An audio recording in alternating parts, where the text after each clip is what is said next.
Hello and welcome to Rathod Sai's academy. మనం ఈ క్లాస్లో ఒక ఇంపార్టెంట్ టాపిక్ గురించి డీటెయిల్గా తెలుసుకుందాం. సో మీ అందరికీ తెలుసు, హిందూ అనాలిసిస్ నేను ఇంగ్లీష్లో కూడా పోస్ట్ చేస్తున్నాను కాబట్టి, సో మీకు హిందూ కావాలి అంటే మన ఇంగ్లీష్ ఛానల్కి వెళ్ళి అక్కడ విజిట్ చేయండి. సో ఎందుకు అంటే మీరు ఆబ్వియస్గా ప్రిలిమ్స్ క్లియర్ చేయాలి అన్నప్పుడు మీ క్వశ్చన్స్ ఓన్లీ 2 లాంగ్వేజెస్లో వస్తాయి, ఇంగ్లీష్ అండ్ హిందీ. సో కాబట్టి కంపల్సరీ ఇంగ్లీష్ మీద మాత్రం మీకు గ్రిప్ ఉండాలి. సో అందుకని అట్లీస్ట్ న్యూస్ పేపర్ అయినా ఇంగ్లీష్లో చూసి అండ్ ఇంగ్లీష్లో చదివి ఆ వొకాబులరీని డెవలప్ చేసుకుంటే మీకు ప్రిలిమ్స్ క్లియర్ చేయడానికి యూస్ఫుల్గా ఉంటుంది. సో లేదు నేను ఓన్లీ తెలుగునే చదువుతాను, తెలుగులో చదివి మళ్ళీ ఇంగ్లీష్లో రాస్తాను అంటే it will be like time consuming and waste of your time అని కూడా నేను చెప్తాను. సో అందుకని ఏంటి అంటే మిమ్మల్ని కూడా ఉద్దేశించుకొని చిన్న చిన్న టాపిక్స్ ఏవైతే మన న్యూస్లో చాలా ఇంపార్టెంట్గా కనిపిస్తున్నాయో సో వాటి మీద నేను సెపరేట్ వీడియోస్ అయితే చేసి ఈ మన తెలుగు ఛానల్లో పోస్ట్ చేస్తాను. సో ఇలా చేయడం వల్ల కూడా మీకు మెయిన్స్ క్వశ్చన్స్ ఎలా రాబోతున్నాయి అండ్ ప్రిలిమ్స్లో క్వశ్చన్స్ ఎలా వస్తాయి, సో ప్రతి ఒక్కటి డీటెయిల్గా నేను చెప్పడానికి ట్రై చేస్తాను. ఓకే, సో ఈరోజు మనం చెప్పుకునే టాపిక్ ఏంటి అంటే ధర్తీ అబ్బా జంతీయ గ్రామ్ ఉత్కర్ష్ అభియాన్ అనమాట. సో ఈ స్కీమ్ ఈరోజు న్యూస్ పేపర్లో న్యూస్లో ఉంది. సో ఒక్కసారి ఆ న్యూస్ ఆర్టికల్ ఇక్కడ చూసినట్లయితే prime minister launches special welfare package for tribal villages. మన యొక్క ప్రైమ్ మినిస్టర్ స్పెషల్ ప్యాకేజ్ కింద ఈ ధర్తీ అబ్బా జంతీయ గ్రామ్ ఉత్కర్ష్ అభియాన్ని ఒక బేసిక్ స్కీమ్ అనేది ట్రైబల్ మెజారిటీ ఏరియాస్లో ఉన్న ఎస్పెషలీ 550 డిస్ట్రిక్ట్స్ ఏమైతే ఉన్నాయో సో అక్కడైతే ఇంప్లిమెంట్ చేయడానికైతే ముందుకు రావడం జరిగింది. కాబట్టి సో మీరు కంపల్సరీ నోట్స్లో ట్రైబల్ రిలేటెడ్ స్కీమ్స్ ఏమైనా నోట్ చేసుకున్నట్లయితే ఆ లిస్ట్లో కంపల్సరీ ఉండాల్సిన స్కీమ్ అనమాట. ఎందుకంటే ఈసారి మీకు యూపీఎస్సీ మెయిన్స్లో జిఎస్ పేపర్ 2లో మార్జినలైజ్ సెక్షన్స్కి గవర్నమెంట్ ఎలాంటి సపోర్ట్ ఇస్తుంది అన్న వేలో కూడా క్వశ్చన్ వచ్చింది. కాబట్టి కంపల్సరీ ట్రైబల్ రిలేటెడ్గా అయితే ఈ స్కీమ్ అయితే ఉండాలి. అండ్ మీది ఆంథ్రోపాలజీ ఆప్షనల్ అయితే కంపల్సరీ మనకి పేపర్ 2లో ట్రైబల్ ఆంథ్రోపాలజీ చదువుకుంటాం కదా, సో అక్కడ కూడా మీకు ఈ స్కీమ్ అనేది యూజ్ అవుతుంది.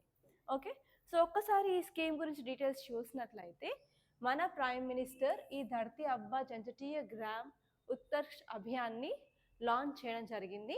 ఎందుకు అంటే ఎస్పెషలీ ట్రైబల్ మెజారిటీ ఏరియాస్లో వాళ్ళ యొక్క లివింగ్ స్టాండర్డ్స్ని ఇంప్రూవ్ చేయడానికి. సో ఈ ఫ్యూచర్స్ ఏంటి అంటే అక్టోబర్ 2, 2024లో లాంచ్ చేశారు. సో ఈ అక్టోబర్ 2 ఆ డేట్లో ఇంతకుముందు లైక్ 10 years బ్యాక్ ఒక స్కీమ్ అనేది లాంచ్ చేయడం జరిగింది. ఆ స్కీమ్ ఏంటి, స్వచ్ఛ భారత్ అభియాన్. సో ఇలా కూడా ఆ డేట్లో ఇంప్లిమెంట్ చేసిన స్కీమ్స్ని కూడా మీరు తెలుసుకోవాలి. అండ్ దిస్ ఇయర్ 2024 వచ్చేసి 10 years of completion of Swachh Bharat Abhiyan. So దాని మీద కూడా మీకు క్వశ్చన్ వచ్చే ఛాన్సెస్ ఎక్కువగా ఉంటాయి. అండ్ ఈ స్కీమ్ వచ్చేసి ఎవరి పేరు మీద పెట్టడం జరిగింది అంటే ఒక ఫేమస్ ఫ్రీడమ్ ఫైటర్, అతని పేరు ఏంటి అంటే బిర్సా ముండా. ఓకే, సో నీకు ఇలా కూడా క్వశ్చన్ వస్తుంది, సో బిర్సా ముండా పేరుతో ఉన్న స్కీమ్ ఏంటి అని. అది నార్మల్గా యూపీఎస్కి అడగరు. మీరు గ్రూప్స్లో ఎగ్జామ్స్ రాస్తున్నట్లయితే 1, 2, 3, 4 or DSC or any other exam మీకు ఈ టైప్లో కూడా క్వశ్చన్ వచ్చే ఛాన్సెస్ ఉంటాయి. సో కంపల్సరీ ఆ నేమ్, దాని యొక్క మీనింగ్ కూడా మీరు తెలుసుకోవాలి. సో ఇక్కడ మీరు ఈ స్కీమ్ యొక్క ఆబ్జెక్టివ్ చూసినట్లయితే ఈ స్కీమ్ ఏంటి అంటే మన దగ్గర ఏవైతే క్రిటికల్ గ్యాప్స్ ఉన్నాయో ఎస్పెషలీ ట్రైబల్ మెజారిటీ ఏరియాస్లో లైక్ మనకి ఇన్ఫ్రాస్ట్రక్చర్ ప్రాపర్గా ఉండదు, హెల్త్ కేర్ యాక్సెస్ ఉండదు, అండ్ అలాగే ఎడ్యుకేషన్ ప్రాపర్గా ఉండదు, అండ్ లైవ్లీహుడ్ ఆపర్చునిటీస్ అనేవి చాలా తక్కువగా ఉంటాయి. ఈ tribal people only forest minor produce మీద మాత్రం డిపెండ్ అయి ఉంటారు. సో ఆ ప్రాబ్లమ్స్ అన్నిటిని అడ్రస్ చేయడానికి ఈ స్కీమ్ని తీసుకురావడం జరిగింది. సో ఇక్కడ మీరు ప్రైమరీ గోల్స్ చూసుకున్నట్లయితే ఫస్ట్ వచ్చి హాలిస్టిక్ డెవలప్మెంట్ అంటున్నారు. హాలిస్టిక్ అంటే ఓవరాల్ ఎవ్రీథింగ్ మనం ఇంక్లూడ్ చేసినట్లయితేనే మనం ఈ వర్డ్ హాలిస్టిక్ అనేది యూజ్ చేస్తామన్నమాట.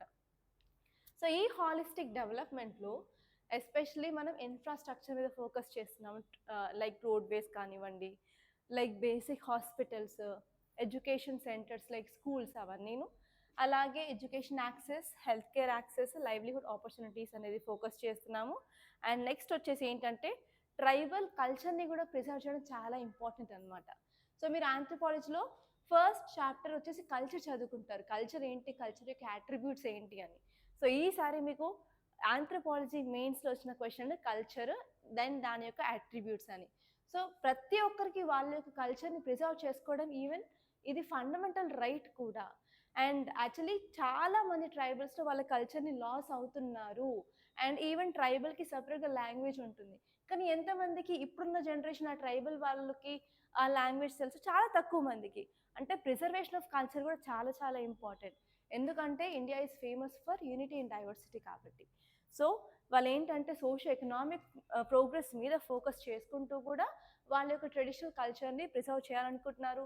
వాళ్ళ యొక్క లాంగ్వేజ్ని, అలాగే వాళ్ళు ఈవెన్ సస్టైనబుల్ డెవలప్మెంట్ మీద కూడా ఫోకస్ చేస్తున్నారు.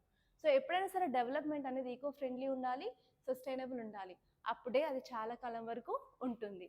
అండ్ నెక్స్ట్ వచ్చేసి even tribal empowerment and inclusion మీద కూడా ఫోకస్ చేస్తున్నారు.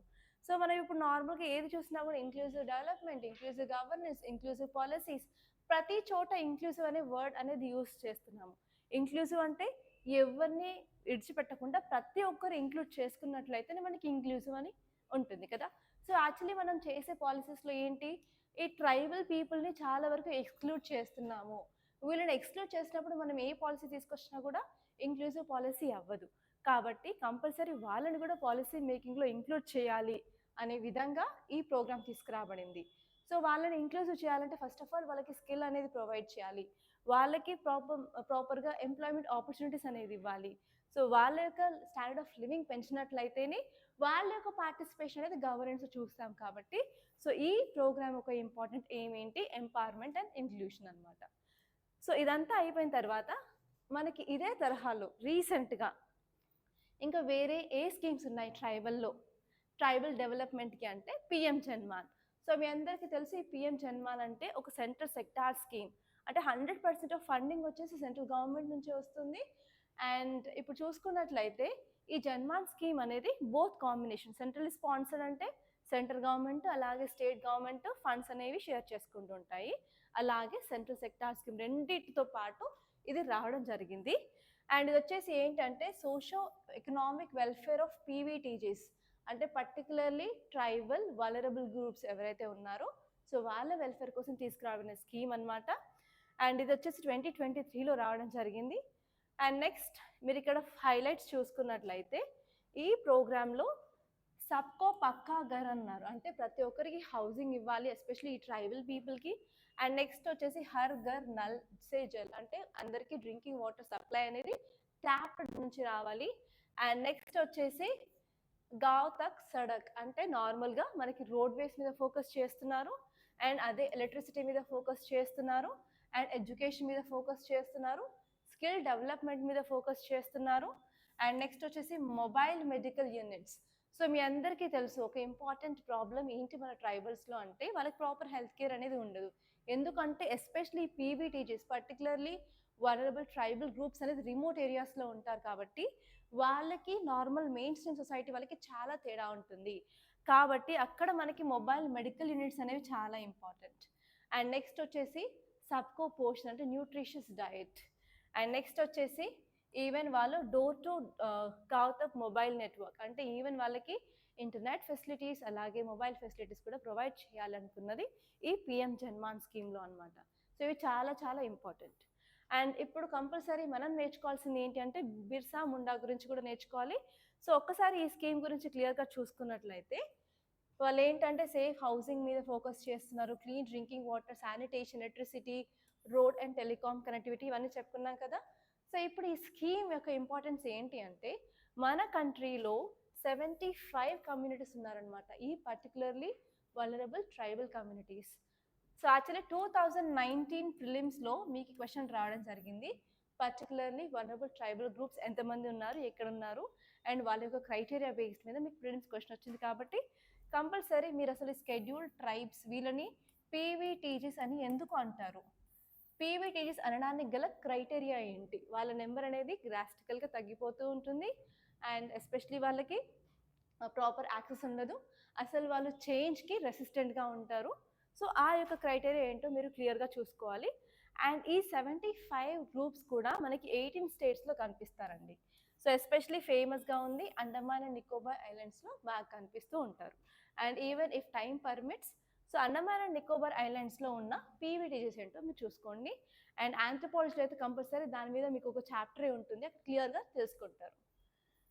ఓకే, నెక్స్ట్ వచ్చేసి బిర్సా ముండా ఎందుకంటే ఇప్పుడు ప్రెసెంట్ స్కీమ్ అనేది బిర్సా ముండా పేరుతో ఉంది కాబట్టి మీరు కొన్ని హైలైట్స్ అయితే చూసుకోవాలి. ఎందుకంటే ఆల్రెడీ యూపీఎస్సీ ప్రిలిమ్స్లో కూడా బిర్సా ముండా మీద మీకు క్వశ్చన్ అయితే అడిగారు కాబట్టి అదే తరహాలో మళ్ళీ ఇప్పుడు క్వశ్చన్ వచ్చే ఛాన్సెస్ ఎక్కువగా ఉంటాయి.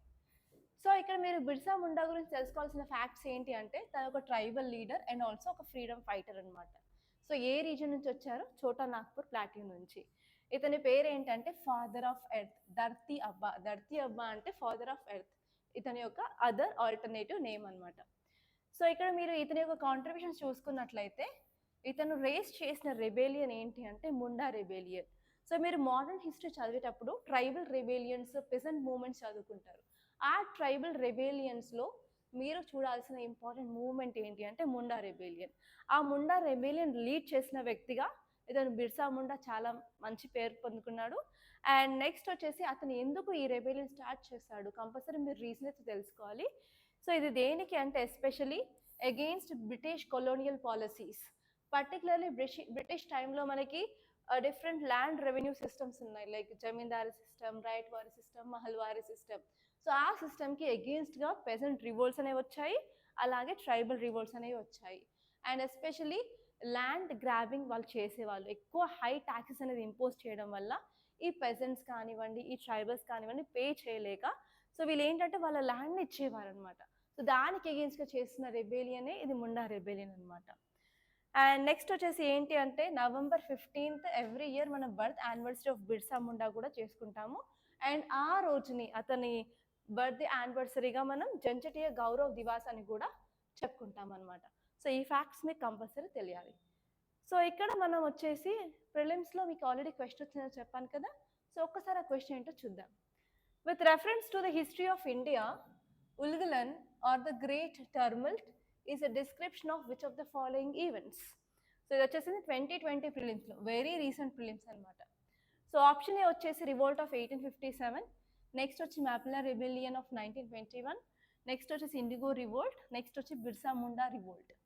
సో మీ అందరికీ తెలుసు revolt of 1857 first war of independence, అసలు ఈ నేమ్కి ఆ నేమ్కి ఎలాంటి పొంతన లేదు అని. అండ్ నెక్స్ట్ వచ్చేసి మాప్లా రివోల్ట్. సో ఇది నార్మల్గా మనకి ఇది కూడా పెసెంట్ రివోల్టే, కానీ ట్రైబల్ రివోల్ట్ అయితే కాదు. అండ్ నెక్స్ట్ ఇండిగో రివోల్ట్ వచ్చేసి ఏంటి మనకి నార్మల్గా ఇండిగో అంటే మనకి ఏమంటారు నీలిమందు అంటారు. సో నీలిమందు రివోల్ట్ ఇది మనకి చంపారన్ సత్యాగ్రహ అలాగే గాంధీ మూమెంట్స్ కూడా ఈ ఇండిగో రివోల్ట్కి మనకి సంబంధం ఉన్నాయి. ఎప్పుడు ఇది అంటే మనకి 1916 తర్వాత 1915లో మనకి మహాత్మా గాంధీ ఇండియాకి వచ్చిన తర్వాత ఫస్ట్ మూమెంట్లో తను పార్టిసిపేట్ చేసిన చంపారన్ సత్యాగ్రహ. అది కూడా one kind of Teen కథియా system అగెయిన్స్ట్గా అలాగే గ్రోయింగ్ ఆఫ్ ఇండిగో మీద ఉంటుందన్నమాట. కానీ ఈ మూమెంట్స్ వచ్చేసి ఈవెన్ 1859-16 నుంచి స్టార్ట్ అయింది, బట్ దీనికి అసలు ఎలాంటి సంబంధం లేదు. సో యాక్చువల్లీ ఆన్సర్ వచ్చేసి బిర్సా ముండాస్ రివోల్ట్ ఆఫ్ 1899 to 1900 అనమాట. సో ఈ విధంగా మీరు ఎలాగైతే మీరు మోడర్న్ హిస్టరీలో పెజెంట్ మూవ్మెంట్స్, ట్రైబల్ మూవ్మెంట్స్ చదువుతున్నారో సో అసలు ఎవరికి రిలేటెడ్ అది ఆ మూవ్మెంట్ అని తెలుసుకుంటే సరిపోతుంది. సో ఇక్కడ నేను మీకు ఒక ప్రాక్టీస్ క్వశ్చన్ అయితే ఇస్తున్నాను, ఒకసారి చూడండి. Who among the following leader is known by name Dharti Abba, the father of earth? So option A వచ్చి బిర్సా ముండా, ఆప్షన్ బి వచ్చి సిద్ధు ముర్ము, ఆప్షన్ సి వచ్చి Alluri Sitaramaraju, and option D వచ్చేసి తిల్కా మజ్హి. సో కంపల్సరీ ఈ క్వశ్చన్కి ఆన్సర్ ఏమనుకుంటున్నారో కమెంట్ బాక్స్లో చెప్పండి, అసలు మర్చిపోద్దు. అండ్ ఇలాగే ప్రతి ఒక్క టాపిక్ని డీటెయిల్గా మనం ఇంకా తెలుసుకోవడానికి ట్రై చేద్దాము. హిందూ అనాలిసిస్ అయితే కంపల్సరీ మీరు ఇంగ్లీష్లో చూడడానికి అయితే ట్రై చేయండి, అలాగే ఇంగ్లీష్ వొకాబులరీని పెంచుకోవడానికి ట్రై చేయండి. Thank you so much for watching. And మీకు ఈ వీడియో ఇన్ఫర్మేటివ్గా అనిపిస్తున్నట్లయితే లైక్ చేయండి, షేర్ చేయండి, అలాగే మన ఈ ఛానల్ సబ్స్క్రైబ్ చేసుకోండి. Don't forget.